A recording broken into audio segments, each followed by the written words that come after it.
పరిస్థితి సపోర్ట్ కావచ్చు లేదా ఇంకెవరైనా బయటకు వస్తారా ఏంటి అనేది కూడా కొంతకాలమే నిర్ణయించాలి. సో కృష్ణ, మనం చూసాం జాతీయ రాజకీయాలను కూడా తమిళనాడు ఆకట్టింది కొన్నది.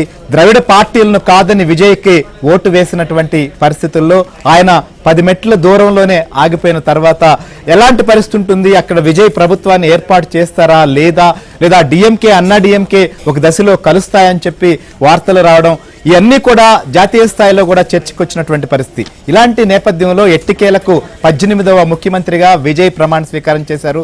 సో దీనిపైన జాతీయ స్థాయిలో కూడా ఎలాంటి చర్చ జరుగుతోంది? కొత్త ప్రభుత్వం ముందున్నటువంటి సవాళ్లు కూడా ఏంటి? శ్రీహరి, విజయ్ ముఖ్యమంత్రిగా ప్రమాణ స్వీకారం చేసిన తర్వాత చేసినటువంటి తొలి ప్రసంగం అయితే ఆశాజనకంగా ఉంది. అయితే అసలైన పరీక్ష మే 13న అసెంబ్లీలో మెజార్టీ నిరూపించుకున్న తర్వాతే మొదలవుతుంది. ఆయన తనపై పెట్టుకున్నటువంటి భారీ అంచనాలను ఏ మేరకు అందుకుంటారో కూడా తర్వాత తెలిసే అవకాశం ఉంటుంది.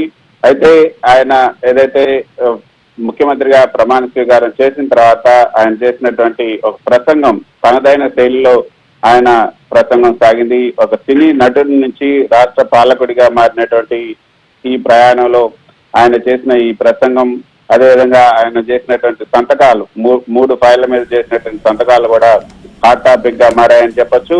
అయితే ప్రమాణ స్వీకారం తర్వాత విజయ్ ప్రజలను ఉద్దేశించి చేసినట్టు ఉద్వేగభరితమైనటువంటి ప్రసంగంలో ప్రజాస్వామ్యం, వికేంద్రీకరణ, అదేవిధంగా సామాజిక న్యాయం ఈ సూత్రాలే ప్రధానంగా నిలిచాయి. నేను మీలో ఒకడిని అంటూ తన ప్రసంగంలో ఎక్కడా కూడా ముఖ్యమంత్రి అనే అహాన్ని ప్రదర్శించకుండా తమిళనాడు నా ఇల్లు, నేను మీ బిడ్డను, మీ మొదటి సైనికుడిని అని పేర్కొనడం ద్వారా ప్రజలతో మమేకమయ్యే ప్రయత్నం చేశారు. అదేవిధంగా అవినీతి రహిత పాలన పైన కూడా ఆయన దృష్టి సారించారు. గత ప్రభుత్వాలపై ఉన్నటువంటి అవినీతి ఆరోపణలను దృష్టిలో ఉంచుకొని తన ప్రభుత్వం 0 కమిషన్, 100% పరిపాలన అనే లక్ష్యంతో పనిచేస్తుందని కూడా ఆయన స్పష్టం చేయటం మనం చూసాం. మరోపక్క తమిళ భాషపై కేంద్రం యొక్క ఒత్తిడి, హిందీ అని బలవంతంగా రుద్దడం వంటి వాటిని కూడా సహించేది లేదు. తమిళ సంస్కృతిని కాపాడటమే తన తొలి ప్రాధాన్యతని కూడా ప్రకటించి స్థానిక సెంటిమెంట్ ని కూడా బలంగా వినిపించారు. ఓటును అమ్ముకోవద్దు, రాజకీయాల్లో మార్పు రావాలంటే యువత భాగస్వామ్యం అవసరమని కూడా ఆయన పదే నొక్కి చెప్పినటువంటి తీరు మనం చూసాం. అయితే శ్రీహరి, విజయ్ ప్రసంగం తీరు ఒక అనుభవజ్ఞుడైనటువంటి నాయకుల్లా సాగింది. తనపై ఉన్నటువంటి నటుడు అనే ముద్రను చెరిపేసి ఒక స్టేట్మెంట్షిప్, రాజనీతిజ్ఞుడిగా ఆయన ఇమేజ్ ని ప్రదర్శించారని చెప్పొచ్చు. భావోద్వేగాల కంటే బాధ్యతకి ఆయన ఎక్కువ ప్రాముఖ్యత ఇచ్చారు. ఇందాక సిరి చెప్పినట్లు తొలి సంతకాలు ముఖ్యమంత్రిగా బాధ్యత చేపట్టిన తర్వాత విజయ్ చేసినటువంటి 3 ముఖ్యమైనటువంటి ఫైళ్లపై కూడా ఆయన సంతకాలు చేయటం మనం చూసాం. 200 యూనిట్లు కరెంటు ఉచితంగా ఇవ్వటం, మద్య నిషేధం దిశగా తొలిగడుగు వేయటం, మహిళా సాధికారికత, అదేవిధంగా వీటన్ని కూడా. అయితే శ్రీహరి, మనం ఒక్క విషయాన్ని మాత్రం ఖచ్చితంగా చెప్పొచ్చు. విజయ్ ప్రమాణ స్వీకారం అన్నది తమిళనాడు రాజకీయాల్లో ఒక యుగ మార్పుకు నాంది. ఆయన కేవలం ఒక నటుడిగానే కాకుండా బాధ్యతాయుతమైనటువంటి పాలకుడిగా నిరూపించుకోవాల్సినటువంటి సమయం ఇది. అదేవిధంగా విజయ్ తన పాలనలో ఏ మేరకు మార్పు చేస్తారో కూడా వేచి చూడాలి. ఏదేమైనా కూడా ఈ రోజు చెన్నై వీధుల్లో వినిపించినటువంటి జయ ధ్వానాలు తమిళనాట కొత్త ఆశలు చిగురిస్తాయని కూడా అందరూ చెప్తున్నారు. So let us wait and watch. Right, thank you Krishna. చూస్తాం 60 ఏళ్ల ద్రవిడ కోటలో స్వతంత్ర జెండా ఎగిరింది. విజయ్ ముఖ్యమంత్రిగా ప్రమాణ స్వీకారం చేశారు.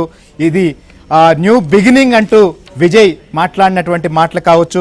ప్రజాధనాన్ని వృధా చేయను, దోచుకోను అని చెప్పి విజయ్ స్పష్టం చేయడమే కాదు, టీవీకేలో ఇక ఒకే ఒక అధికార కేంద్రం ఉంటుంది, అది విజయ్ మాత్రమే అనేటువంటి ఆయన మాట ద్వారా మిగిలినటువంటి ఆయనతో పాటు ఉన్నటువంటి వారికి కావచ్చు, మిగిలినటువంటి వారికి కూడా స్పష్టంగా తన పేరు కావచ్చు, తన పార్టీ కావచ్చు బద్నాం కాకుండా ఉండేందుకు ముందుకు సాగుతాను, ఉన్న విషయం చెబుతాను, వైట్ పేపర్ రిలీజ్ చేస్తా, తర్వాత ఏం చేయాలో ఏం చెప్పానో అదే చేస్తానని చెప్పి విజయ్ స్పష్టం చేశారు. మరి చూద్దాం 13వ తేదీన ఫ్లోర్ టెస్ట్లో ఎలాంటి పరిస్థితి ఉండబోతుంది, ఇంకెవరైనా మద్దతు ఇస్తారా, ఏం జరగబోతుంది అనేది కూడా. మొత్తానికైతే మాత్రం కొత్త ప్రభుత్వం తమిళనాడు ప్రజలు కూడా అక్కడ స్వాగతించారు. ప్రజాభిప్రాయానికి అనుగుణంగానే ఇవాళ ప్రభుత్వ ఏర్పాటు కూడా జరిగిందని చెప్పచ్చు. సో అప్డేట్స్ కొనసాగుతూనే ఉంటాయి. ఇప్పుడు ఒక బ్రేక్ తీసుకుందాం.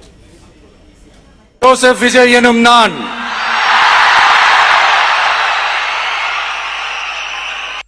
ஜோசப் விஜய் எனும் நான்